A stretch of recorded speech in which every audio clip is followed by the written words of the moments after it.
Today I want to share with you a simple strategy that will take your productions and your mixes to a whole other level, regardless of where you're at.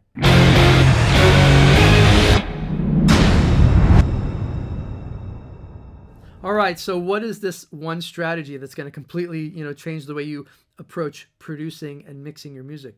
Well, it's critical listening. All right, and I actually feel like critical listening has become a lost art of sorts. And critical listening is actually really simple. All you have to do is take some time to really listen into the song. Not just, sit back and listen to the melody and the lyrics and all this stuff on a superficial level, but actually listen to the depth of the song. And think of it like this. Here's a great analogy. If you're hanging out by a pool, all right, you haven't jumped in the pool, you're just hanging out with some friends. You look over at the pool, it's the sun's glistening off it, and it's refreshing and it's relaxing just to, be out by the pool. But you haven't actually jumped into the pool. You're experiencing the pool on a very superficial level, right? You're just there and you're seeing the top of it. But when you jump in the pool and you go underwater, you're fully immersed in the whole experience of really swimming in a pool, right? And that's really what critical listening is to music.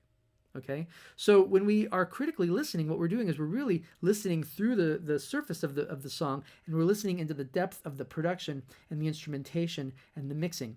And what's interesting about music is that when you really focus on critically listening to a song, you'll find that songs and great songs and great mixes have depth, they have height to them, and then they have width. We're all familiar with width because of panning and stereo, but we also have to keep in mind that there's depth and we have height, okay? And there are certain elements that we have to, utilize to get our mixes at that level.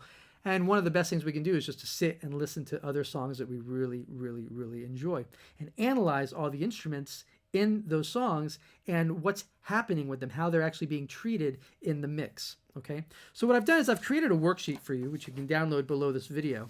And let's take a look at it really quickly. You'll see at the top of the worksheet here, we have song title. You can just fill in the song.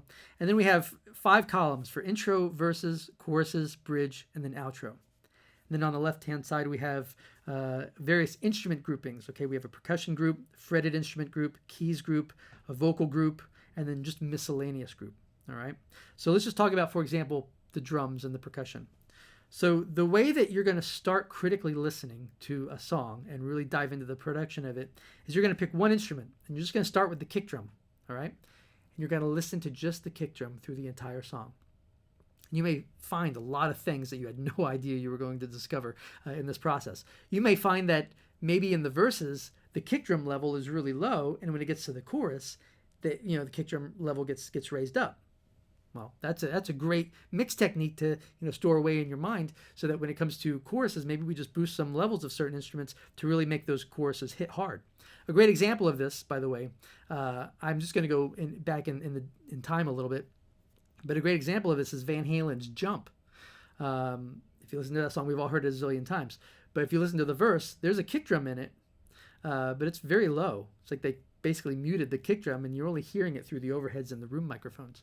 But when it gets to that pre-chorus, they unmute it and it just starts hitting you in the chest. And it really raises that section of the song, okay? So, just studying kick drums for a second or two, really a couple minutes, you can learn a lot in how to actually produce a kick drum and how to actually mix it into a track that gives a track dynamics. That's a great example of a track that has great dynamics, really just from the kick drum. Another thing that you may learn is that, especially with programmed drums, the kick drum sounds may change from the verse to the chorus. That's another example. And that happens a lot also with snare drums. Okay, so if we go on to the next instrument here in their critical listening worksheet, we just listen to the snare drum all the way through a song. You may discover, like I said, that snare drums change from section to section. A lot of times you do hear that, especially now with a lot of programmed songs. But on top of that, we want to really start listening to the depth.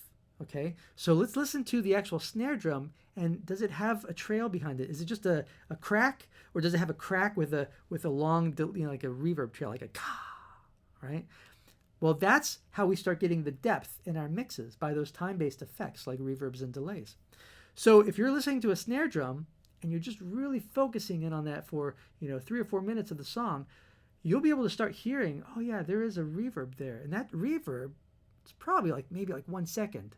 Well, if you hear a 1 second reverb before it gets too low that you can't hear it anymore, along with all the other instruments, then the reality is that that reverb setting for that snare drum is probably a 3 second reverb, right? Because it doesn't just go for a second and stop. It's going to go for a second and get to a certain level that you don't hear it anymore, and it's going to keep dissipating, right? So when it comes to mixing your next song, maybe you put in a 3 second reverb on the snare drum to start creating depth in that mix. Now the next instrument to look at would be the hi-hat. And the reality is that drummers do not play a hi-hat at the exact same velocity with the exact same part of the stick in the exact same place every time, right? Their wrist is moving and it's going to hit at different angles, so it's going to hit at different parts of the stick. The different parts of the stick are going to hit different parts of the hi-hat at different velocities. So one of the biggest things that I hear with a lot of programmed drums, that's the biggest giveaway immediately for a poor production, bad drum programming, is the hi-hat just going over and over. There's no variation to it. So a simple thing to think of, when you're programming your drums, is to go into the velocities and just change the velocities on every hit. These programs are incredible now, where it'll be enough variation in that hi-hat sound that it'll sound more human. But another thing to think of when you're listening to the hi-hat is just the level. How does that hi-hat level compare to the vocal? Is it overpowering the vocal, or is it getting buried? Where does that hi-hat level sit? Also, where is it panned? What is the reverb like? These are some questions to ask. Is there depth to it, or is it just really dry and in your face? Or is it like a with a little bit of a sizzle behind it? Another thing to think of is how the hi-hat's being used. Is it just a tight, or is it like something with a kind of a thing? Think of all the different sounds that you have, because there's so many samples out there, and how do these variations in samples on a hi-hat really make that drum sound less programmed and more human? So really start focusing in on that. And again, just listen to each section of the song. So do this with every instrument throughout the song, and it might take you 45 minutes or an hour to listen through every single instrument in every single section and just describe it. Think of the panning. Think of the effects that are added to it. And also, once you've, say, for example, let's go back to the kick drum. Once you've listened to the kick drum in an intro and a verse and a chorus, the rest of the time that you're listening to the song, you can actually start listening to how does the kick drum compare to, say, the bass guitar in level? How does the kick drum compare to the guitars? How does it compare to the vocal? Is the vocal here while the kick drum is really low, or is the kick drum around the same level as the vocal?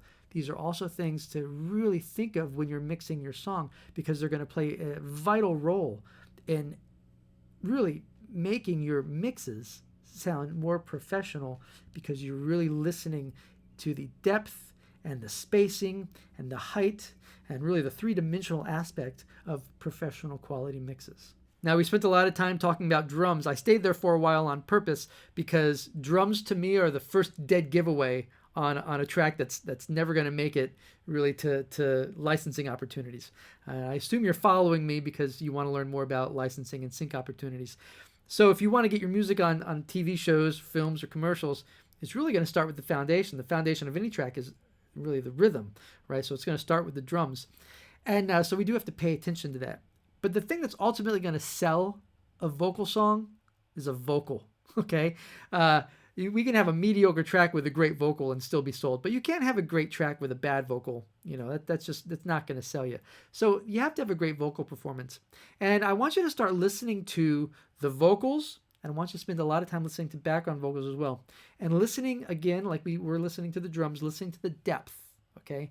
You have a vocal track. It might sound, dry and in your face, but when you start listening into the song and critically listening to that song, you'll find, I'd say about 100% of the time, you'll find that there is reverb and there are delays behind that track, behind that vocal track, that gives it a nice, big, thick, round sound. That's what gives it that meatiness. It's not some little thin vocal. That's what gives it that depth and just draws you into it.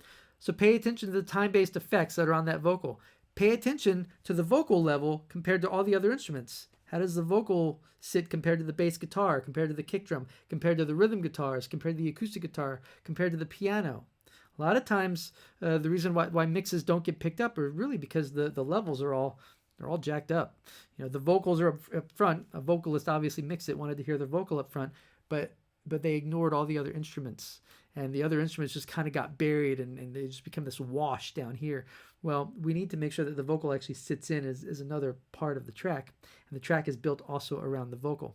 You'll find that when you listen to professional records, the vocal isn't here, and the track here. The vocal is a part of the track like the other instruments are. All right, so critically listen to the vocal. Another thing to think about when you're listening to the vocal, when it gets to the chorus, does that vocal suddenly get a little bigger and a little thicker? You probably will find that's the case a lot of the time. How do they do that? A lot of the time, it's because the vocal was doubled. Okay. A fun thing to do when you have some time is to get on YouTube, and you can type in isolated vocals for various artists and songs. You can find, just the isolated vocal tracks for a lot of hit songs. And it's a lot of fun to do. And you can basically, they're stems, so you can hear all the delay and the reverb and the treatment that was put on them actually in the mix. So that's something to spend some time doing as well. You can just type in isolated vocal tracks. But pay a lot of attention to the actual depth and space of the vocals and also the background vocals. How are the vocals sitting? What is their panning? Let's listen into the actual track. All right. So you have a worksheet. It'll keep you honest through the whole process. You can write out information for every single track in every single section of the song. That'll really help you, keep tabs, and it'll give you a lot of ideas on your own productions moving forward. I know this process will help. Critical listening is so important to building your production and your mixing skills. All right. So enjoy this, have fun with it, and I'll see you soon.